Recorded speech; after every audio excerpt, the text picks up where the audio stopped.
ஐ மக்களே அனைவருக்கும் வணக்கம். இன்னைக்கான பங்குச்சந்தையுடைய போஸ்ட் மார்க்கெட் ரிப்போர்ட் பார்த்தீங்கன்னா, இன்னைக்கு நிஃப்டி 50 பார்த்தீங்கன்னா 497 பாயிண்ட் டிஃப்ரென்ஸ் ஐ லோக்கும்.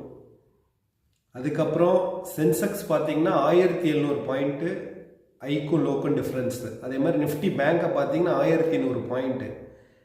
இன்றைக்கி வந்து சென்செக்ஸோட எக்ஸ்பைரி இருந்தது. ஸோ நம்ம கொடுத்த லெவல்ஸ் எல்லாத்தையும் பார்த்துருந்தீங்கன்னா எல்லாமே அட்டைன்டு தான், எதுவுமே வந்து இதாகலை. ஸோ இன்றைக்கி வந்து ஆக்சுவலி என்னன்னா, நம்ம டெக்னிக்கல் லெவல்ஸில் பார்த்தீங்கன்னா 1 டே 5 டே அதுக்கப்புறம் 1 மந்த்து 3 மந்த்து 6 மந்த் எல்லாமே ட்ரெண்டு வந்து டவுனில் தான் இருந்தது. நம்ம லைவ் அனாலிசிஸ்லேயே அது சொல்லியிருந்தோம். பட் பார்த்தீங்கன்னா இயர்லி ட்ரெண்ட் மட்டும் என்னன்னா அப்சைடில் தான் இருக்குது. அதுவும் பேங்க்கு அப்படின்னு பார்த்தீங்கன்னா அதெல்லாம் வந்து சிக்னலே நல்லா கொடுத்துருக்கு.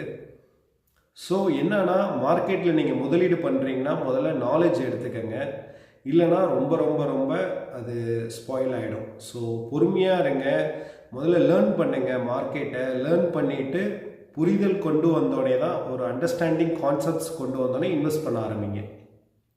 ஸோ இன்வெஸ்ட் பண்ணுவோம், என்கிட்ட வந்து அமௌண்ட் இருக்குது, என்கிட்ட 10 lakhs இருக்குது, இன்வெஸ்ட் பண்ணலாம் அப்படின்லாம் பண்ணாதீங்க.